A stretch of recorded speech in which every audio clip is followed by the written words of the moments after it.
Hi everyone, Nigel Saunders here. Today I'm going to be repotting my Thuja occidentalis, and I'm going to be doing some landscape work. I've been thinking of ideas for the landscaping for this tree, and I'm going back to 2019. I joined the Toronto Bonsai Society on a collection trip up north, up in Owen Sound, and there was this cedar forest there, a grove of cedars, and they were so thick you couldn't even walk through them. There's so many trees and the branches were so thick. And I'm thinking of an idea like that where I've got a lot of Thuja seedlings, and I was thinking of planting them all around this main tree and kind of growing them so this will always be the largest tree in the forest, but I want it so dense that it's almost hard to see anything but trees. I'm thinking that might look good for this planting. I also think I'll change the front of this tree. Right now you're kind of looking in and all the other trees are kind of flat on to the viewer. So I was thinking of rotating it maybe more to this view, kind of compacting these, kind of pushing the main tree out front more. So I think that would look pretty good. And then I have all these little seedlings planted all the way around it. I think that would make a nice Canadian, a slice of Canadian forestry. It would look quite neat, and it would always remind me of that trip up to Owen Sound.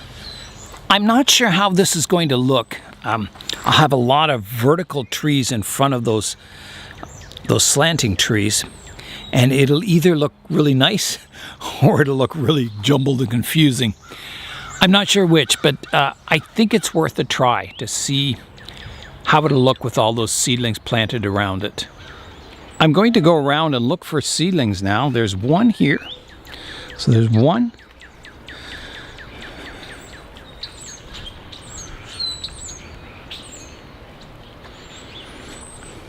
Two, three, four.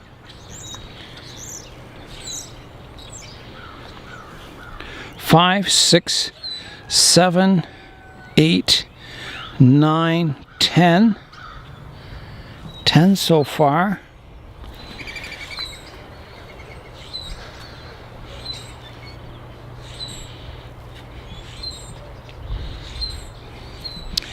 Maybe 11, 12 here. 13. They look like they'll green up. 13. Oh, and here's another one. 14, 15, 16. That may be about it. So 16. That might be enough. I think that'd look pretty good. If it doesn't look good, I can always plant the cedars as a small forest or something. I do want to get them out of the pots they're in now. Kind of get them together in a group. But yeah, it might look good. I can, I want a view where I can always look in at the main trees here. But I want them kind of planted densely so you don't get a really clear view of what's going on. You've got to go in and figure it out that, this is a clump and the rest are growing as a forest. Worth a try. I'm going to try it out. A lot of Chinese penjing has a poetic name for the planting, and I think this one, it reminds me of that trip up at Owen Sound, and when I walked into that forest of cedars, I was surrounded by cedars in every direction.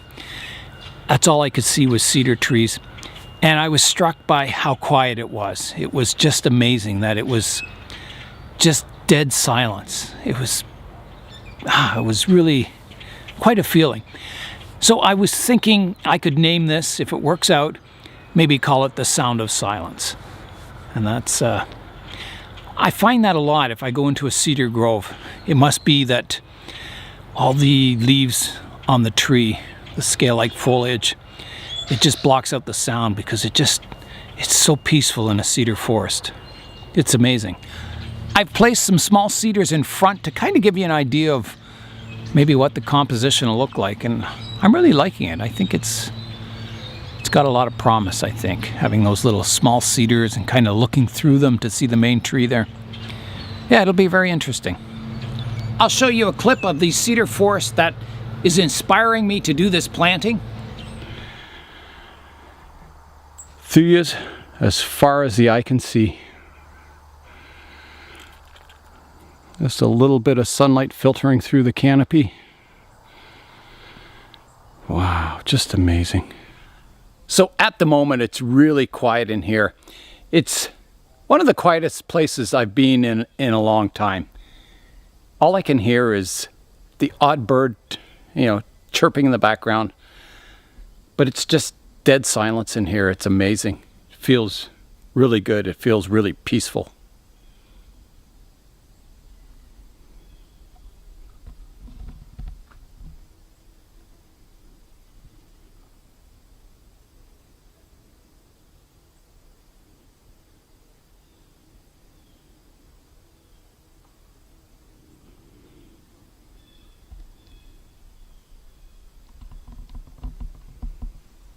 It's just amazing to hear nothing. The sound of silence, I guess. I'm going to separate all the seedlings from the other pots now, and I'll put them in a bowl of water or something just to keep the roots moist until I get to arranging them in the final planting.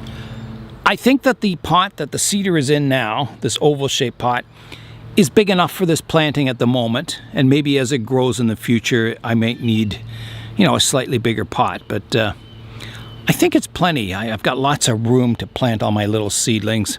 It's got lots of depth to the pot. The cedar forest was on the edge of the escarpment, so it kind of was on a hill that went up and then the sheer face of the escarpment there. So I may have the forest floor kind of step up. So maybe the largest tree here will be higher and then surrounded by sort of steps or plateaus around it. That might look good too. So we'll play around with that in the final planting. As I separate the seedlings here, I can put them in this bucket of water. That'll keep the roots moist. Yeah, these are starting to green up. It's good. We're getting some warmer weather now. These ones are still kind of olive color. They still kind of got their winter colors. The one I pruned looks quite a nice bright green. All right, I'll begin removing the seedlings. This pot cracked over the winter. I had it in the greenhouse, but I guess it still froze.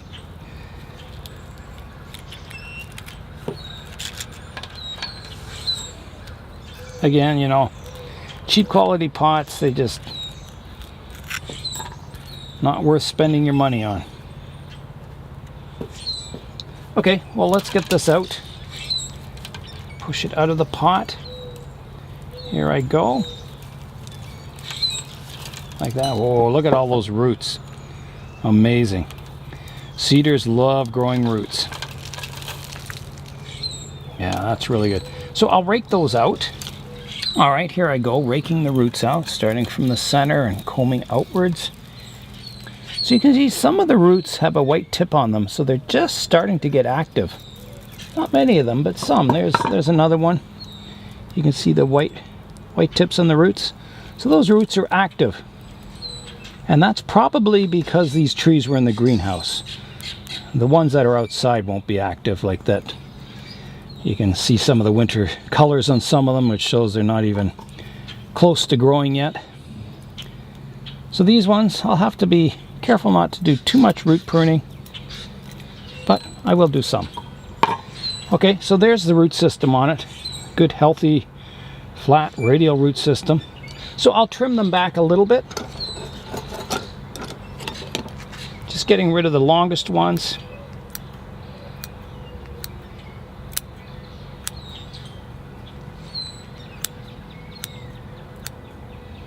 And keeping them flat on the bottom. So I'm just looking.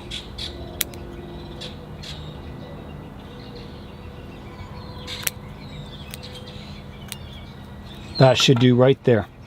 So that can go in the water now. All right, and it goes.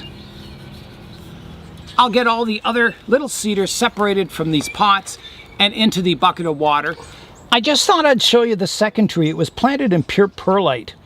It's got liverwort on the top here, so I'll get rid of all that. And we'll have a look at the root system, how it developed in just pure perlite. So So here it is. Let's just comb it out. There's a weed in there. I don't know what age these are. Like, that first seedling may have been older than this one. I don't know, but you can see it's got a good root system too. No problems with that. I'll just do a little bit of root pruning on it. Getting rid of some of the roots pointing straight down.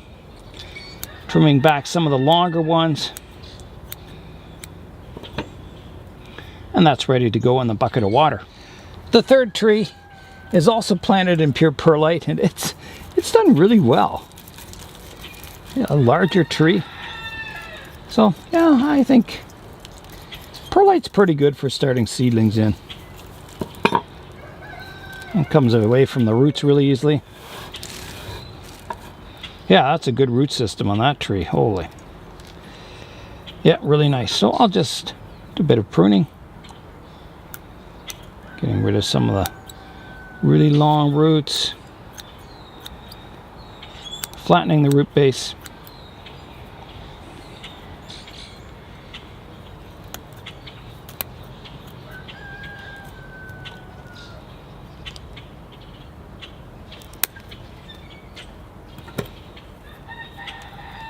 And that should be good for planting.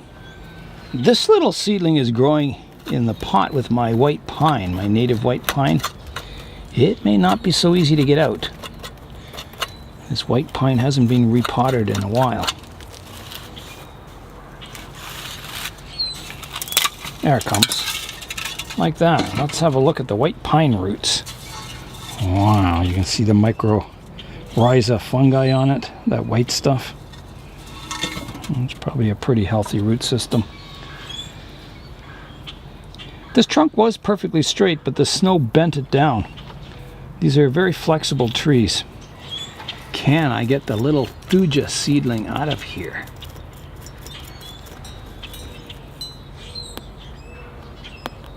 Okay, that's it. So I have a bit of root with it. That should be enough to keep it alive. So I'm going to put it back in the colander. This will need repotting this year for sure. And I'll have to put that on the list. So back in the colander, and I'll just fill in a bit of soil where I dug it out there. The next group of cedar seedlings are in amongst these maples. And these maples, they're seedlings from one of the largest maples I've ever seen. Had a huge diameter trunk. I'll try and dig up some pictures of it to show you the parent tree. Here's a look at the parent tree of the little seedlings. And it may not look big, but when you get up to it, there's my foot. It's a big tree. It's really big. There's a look up at it. Yeah, it's giant maple. Just beautiful. Here's a look at the tree from the distance. You can see how large it really is. On the branches you can see the maple flowers, and that'll be followed by keys and leaves.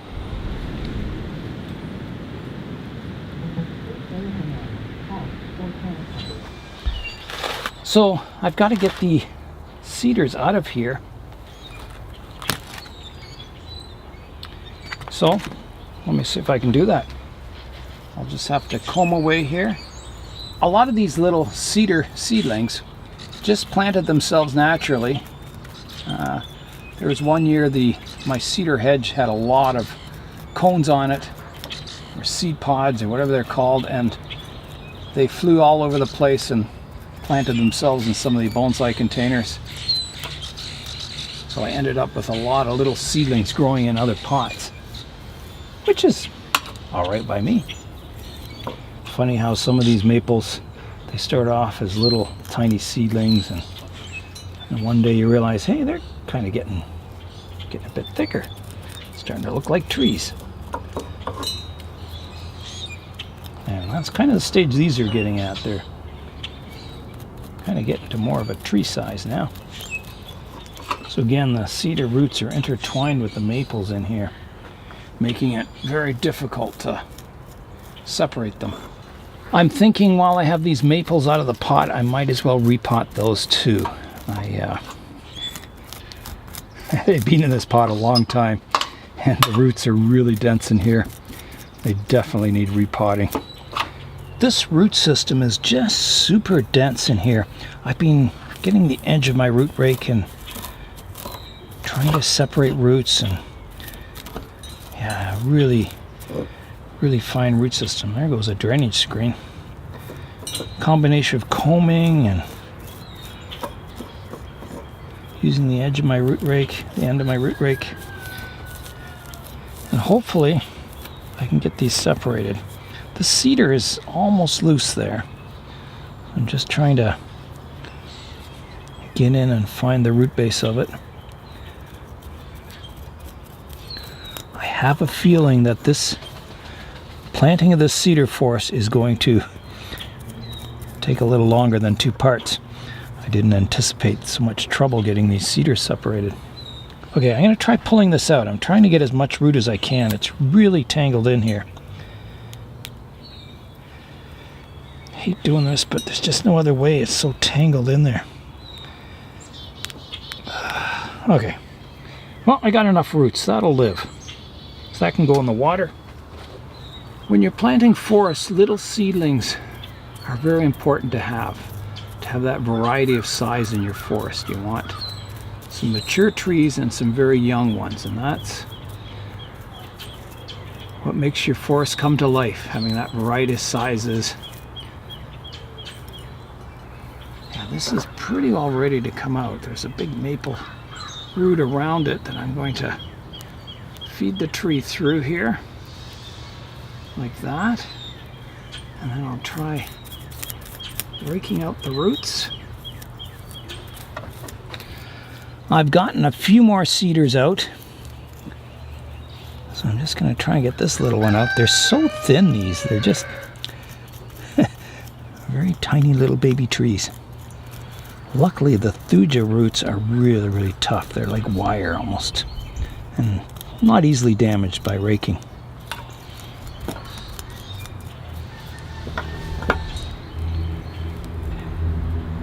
Another couple of cedars here. Come on.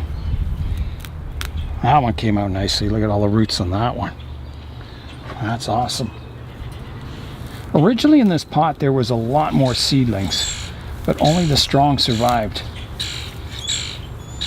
So now I've got some good trees here. I can make a small clump of maples. And then eventually they may become specimen trees on their own. Maybe I'll try washing the roots. Alright, I've washed the roots, so it's still not coming apart very easy. I'm just going to cut. I don't know what's holding it together. Probably some big roots down there. You can see this tree. You know, this root is thicker than the tree trunk. So I'll get them separated with a little bit of cutting.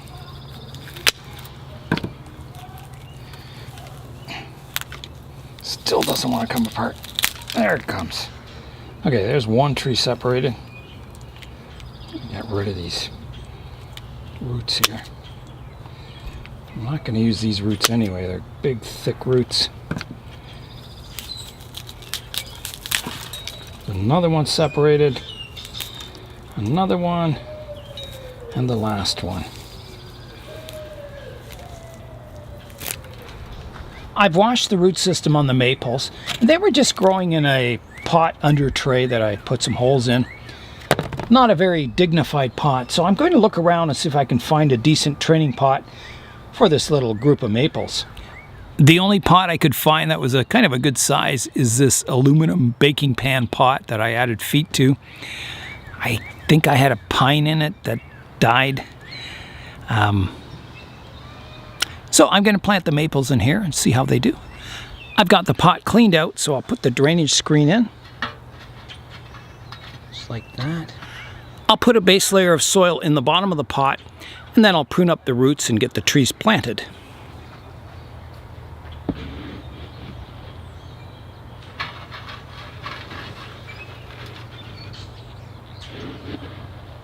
This soil is half perlite and half safety zorb.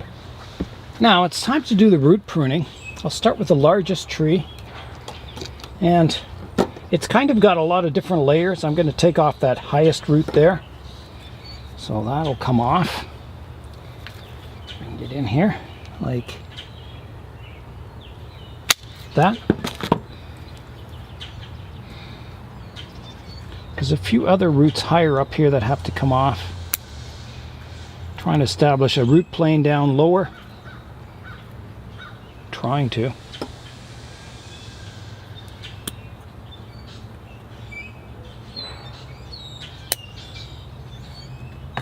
I think that one's too high also. This one is too thick, so I'm going to cut it back quite a bit. And I'm going to cut it on an angle. It's kind of flat, so I'm going to cut it on an angle. So hopefully someday it'll heal itself and blend in with the rest of the root system. Here I go. Get in here like this, like that. So you can see the kind of flows down into the soil. Oh, there's an ugly part off to this side. It has to get pruned away. That. And I think the rest can stay. I think that's it. Can't do a whole lot, you know, yet. So I'm going to put the tallest tree kind of up front like this. I'm just trying to pick a nice side to the tree. That's not bad right there. Okay, right here. Lots of room for the roots to grow. So it'll go in right here. So I'll add some soil around it.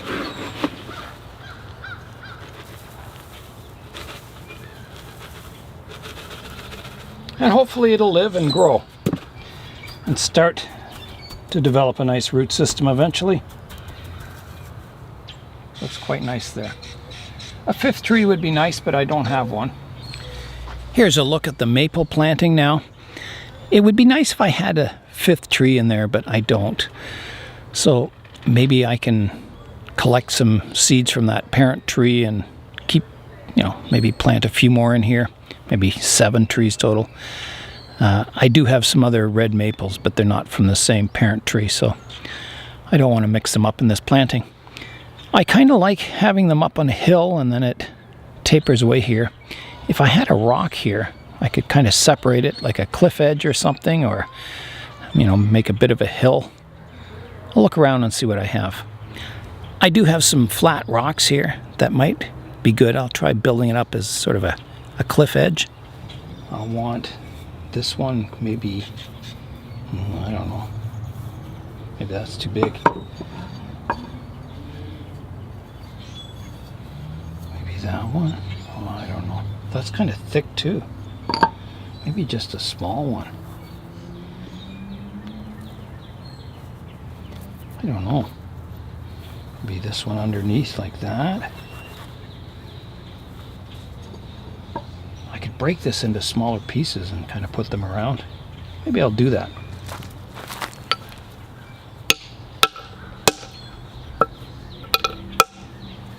That works.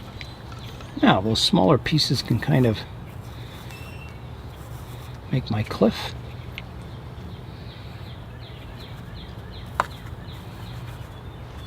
I'll put some sand in this side to kind of represent water. See how it looks. I'll give it all a watering, and then I can plant the moss. This will level out the sand here, maybe. So I'm not sure if these maples will live. It's hard to say. I took a lot of roots off them.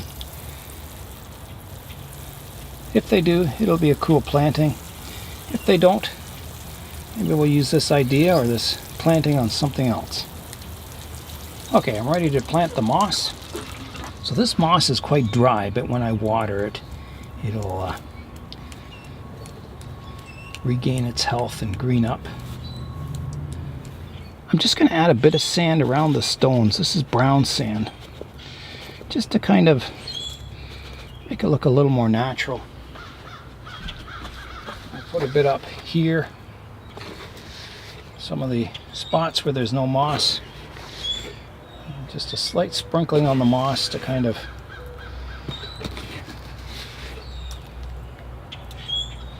give it a more natural look so it's not all just moss. Bit of sand around the shore here. Yeah, something like that. Okay, I'll give that a good watering now.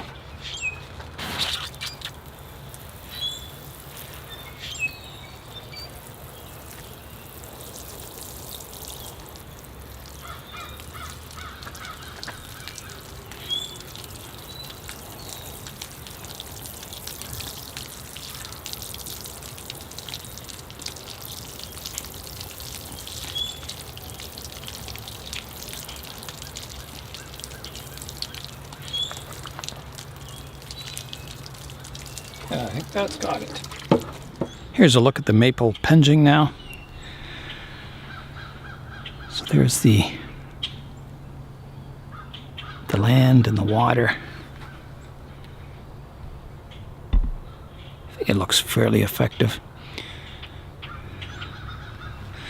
The pot doesn't suit it at all. But, you know, this could be planted in a nice pot anytime in the future. Yeah, so there's our maple seedlings planted, ready to enter their next phase of life as a bonsai. Sort of the intermediate phase in between seedlings and sort of pre-bonsai, I guess. It's starting to get dark out, so the day is coming to an end, and so is this part 2 of this video. I got my maple seedlings repotted, and we'll be back to work on my Thuja occidentalis clump style that'll be turning into a forest. So I hope you stay tuned for part 3. I'm Nigel Saunders. Thanks for joining me in the Bonsai Zone.